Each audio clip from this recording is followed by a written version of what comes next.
ছাত্র দলের 150 থেকে 200 নেতাকর্মী আমাদের কয়েকজন সাংবাদিকের উপর হামলে করে। গতকালের দুটি ঘটনা এবং আজকে সরাসরি আমাদের গায়ে হাত তোলার ঘটনা থেকে আমরা আশঙ্কা করছি যে এই স্বাধীন সাংবাদিকতার পথ যদি এভাবে চলতে থাকে তাহলে ভবিষ্যতে আরো বাধাগ্রস্ত হবে। আজকের ঘটনা আমরা সন্ধ্যার পর থেকে দেখতে পাই যে ফেসবুকে একটি দাবি ছড়িয়ে পড়ে যে ছাত্র শিবিরের প্যানেল থেকে ডাকসুতে যে নির্বাচন করেছিল আব্দুল্লাহ মাহমুদ, তিনি আমাদের বর্তমান প্রধানমন্ত্রী এবং তার কন্যাকে নিয়ে একটি পোস্ট শেয়ার করেছেন। সেটি নিয়ে ফেসবুকে অনেক কথাবার্তা হচ্ছিল। তো একসময় আমরা খবর পাই যে আব্দুল্লাহ মাহমুদ তিনি যে তার আইডি থেকে যে পোস্টটি হচ্ছে এরকম যে ফটো ছড়িয়ে পড়ছে সেটির মিথ্যা এই দাবি করে এবং নিজের নিরাপত্তা চেয়ে শাহবাগ থানায় তিনি জিডি করতে গিয়েছেন এবং শাহবাগ থানার বাইরে ছাত্র দলের নেতাকর্মীরা অবস্থান নিয়েছিলেন। এরকম একটা ঘটনা জানার পরে আমরা সভাপতি সাংবাদিকরা আমরা সেখানে গিয়েছিলাম। শুধু ঢাকা বিশ্ববিদ্যালয়ের ছাত্রদল ছিল এমন না, ঢাকা বিশ্ববিদ্যালয়ের বাইরেও অন্যান্য ইউনিটেরও ছাত্র দলের নেতাকর্মীরা ছিল।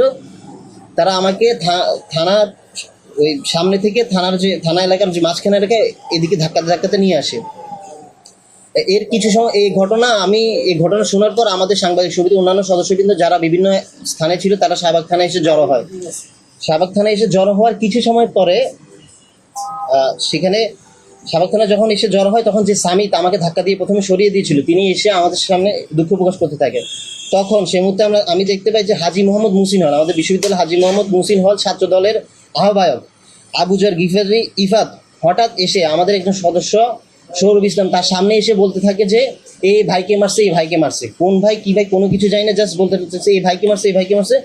এটা বলে একটা মব সৃষ্টি হয়। তখন ওখানে উপস্থিত ছাত্র দলের 150 থেকে 200 নেতাকর্মী আমাদের কয়েকজন সাংবাদিকের উপর হামলে করে। আবুজার গিফারি নেতৃত্বের হামলায় সেখানে আমরা কয়েকজনকে ভিডিও ফুটেজ দেখে এবং আমাদের সচককে দেখে যাদেরকে আইডেন্টিফাই করতেছি তারা হলেন ভাবি ছাত্র দলের যুগ্ম সাধারণ সম্পাদক ইমাম আল নাসির মিশুক, হাজী মোহাম্মদ মুহসিন হল ছাত্র দলের সদস্য সচিব মনসুর রাফি, শহীদুল্লাহ হলের সদস্য সচিব জুনায়েদ আবরার, বিজয় 71 হল ছাত্র দলের নেতা সুলাইমান হোসেন রবি, সাকিব বিশ্বাস ও সাজ্জাদ খান, সূর্য সেন হল ছাত্র দলের আহ্বায়ক মনোয়ার হোসেন প্রান্ত, মুক্তিযোদ্ধা জিয়র রহমান হলের সদস্য সচিব কাবির চৌধুরী ও জাহিন ফেরদৌস জামি, কবি জসিম উদ্দিন হল ছাত্র দলের নেতা মোতাসিম বিল্লাহ হিমেল, শেখ মুজিবুর রহমান হলের যুগ্ম আহ্বায়ক মমিতুর রহমান পিয়াল ও ওই হলের ছাত্রদল নেতা হাসান সহ অর্ধশতাধিক নেতাকর্মী। এই ঘটনার পরে আমরা সেখানে ছাত্রদলের সিনিয়র কিছু নেতৃবৃন্দ উপস্থিত ছিল, কিন্তু ঘটনা যেদিকে নিচ্ছিল আমরা যদি সেখানে উপস্থিত করতাম আরও বেশি আমার মনে হতো যে আমরা আরও হামলা শিকার হতাম। তখন আমরা স্টাইল হোক রুচিশীল, পরিচয় হোক রাজকীয়, e commerce platform palace of classy, যেখানে ফ্যাশন মেলে আত্মবিশ্বাসে, শীতের হুডি হোক বা গরমের আরাম, আমরা আছি আপনার পাশে। 100% অরিজিনাল প্রোডাক্ট,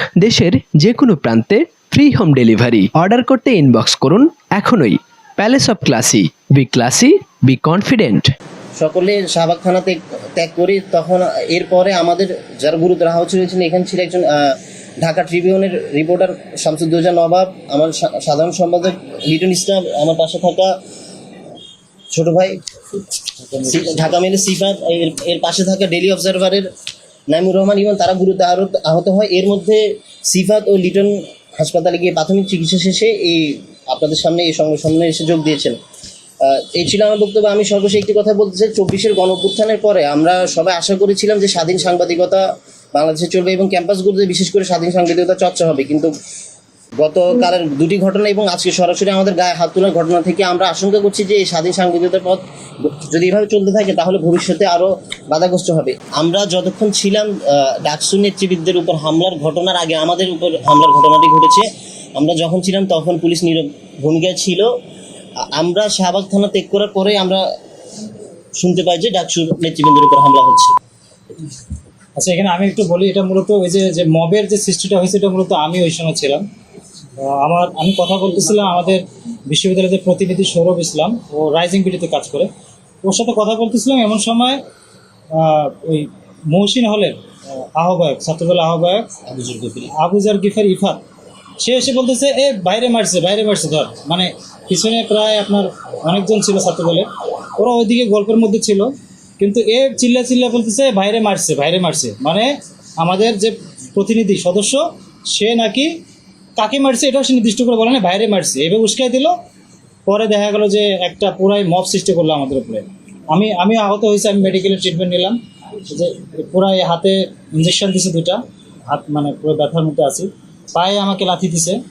শুধু এই যে আমার পাশে ছোটো ভাই আছে, ওরে একদম মানে এই যে এখানে আপনাদের যে দেখাই, ওরা হচ্ছে যে এটা করছে, এটা মেডিকেলে ভিডিওতে আমরা মেডিকেল ট্রিটমেন্ট নিচ্ছি যেটা আপনার ভিডিওতে আছে স্পষ্টভাবে, তাকে পুরো ওখানে বাইক ছিল, আমি বাইকের উপরে পড়ে যাই, সেখানেও মারধর করে। এখানে আমাদের যারা ছিল ওরা যাকেই সামনে পাইছে এই সাংবাদিক ধর এই টাইপের একটা ইয়ে ছিল ওদের মধ্যে। এবং সেখানে একটা স্লোগান তারা ধরলো, শিবির ও জার্নালিজম একসাথে চলে না, এরকম একটা স্লোগান। মূলত এই পরে আমরা ওই জায়গা থেকে যাতে এটা মানে বেশির দিকে না যায়, পরে আমরা ওই স্থান ত্যাগ করে সমিতির দিকে চলে আসি। আমার মনে হয় যে এটা আসলে এখন আমরা থ্রেডেই মনে করতেছি, কারণ এর আগে 2টা ইনসিডেন্ট ঘটছে, যেটা হলো বিজয় 71 হলের সামনে, ওখানে ছাত্রদলের জিনিস ছিল, জড়িত ছাত্রদল। এরপর মধ্যরাতে শহীদুল্লাহ হলে একটা ঘটনা ঘটে, সেখানে আমাদের বর্তমান যে প্রেসিডেন্ট তার সাথে তাকে হেনস্থা করা হয়, 300 আরও 2জন ছিলেন। এইটার পরে আবার এটা রেশ কাটতে না কাটতেই দেখা গেল যে প্রথমে ছিল হেনস্থা, পরে এবার সরাসরি হামলা। তো এটাকে আমরা থ্রেডেই বলতে পারি। আমরা চাই যে এই ধরনের স্বাধীন সাংবাদিকতার যে পথ, এই পথটা যাতে আমরা নিশ্চিত, গভর্নমেন্ট যারা আছে তারা এটা নিশ্চিত করে, এবং যারা দায়ী ছিল তাদের বিরুদ্ধে কঠোর ব্যবস্থা নেওয়া হয়। এবং বিশ্ববিদ্যালয় থেকে আমরা চাই তাদের বিরুদ্ধে বিশ্ববিদ্যালয় থেকে ব্যবস্থা নেওয়া হোক। আর কালকে আমরা সকাল 10টায় উপাচার্যের কাছে আমরা লিখিতভাবে অভিযোগ দিয়ে আসব। আমরা দাবি জানাবো আমাদের থেকে তাদেরকে যাতে অস্থায়ীভাবে বহিষ্কার করা হয় যারা জড়িত ছিল এই ঘটনায়। আপনারা সেখানে আসতে পারেন। একটি কথা বলতে ভুলে গেছি, দুঃখিত। আমাদের সাংবাদিক সমিতি থেকে যারা আজকে হামলা জড়িত ছিল তাদের বিরুদ্ধে মামলা করার একটি সিদ্ধান্ত হয়েছে। আমরা এই সংবাদ সম্মেলন শেষে শাহবাগ থানায় গিয়ে তাদের বিরুদ্ধে মামলা দায়ের করবো। আমি স্পষ্টভাবে বলতে চাই, সাংবাদিক পরিচয় দেওয়ার পরে এবং ঢাকা বিশ্ববিদ্যালয়ের সাংবাদিক সমিতির সভাপতি বলার পরেও আক্রমণ করা হয়েছে। এবং যখন আমি বলেছিলাম আমি সাংবাদিক সমিতির সভাপতি, তখন আমাকে একটা স্ল্যাং ইউজ করা হয়েছে, আমি এটা বলতে চাচ্ছি না এখানে, আমাকে মানে গালিগালাজ করা হয়েছে। তো আমাদের কাছে কার্ড ছিল, আমাদের সাংবাদিক সমিতির পরিচয় ছিল, সব কিছু জানার পরেও তারা আমাদের উপর হামলা করেছে। মানে পরিচয় জানার পরে আমরা আশঙ্কা করতেছি যে সাংবাদিক পরিচয় শোনার পরে আমাদের উপরে মব সৃষ্টি করা হচ্ছে, আক্রমণ করা হচ্ছে।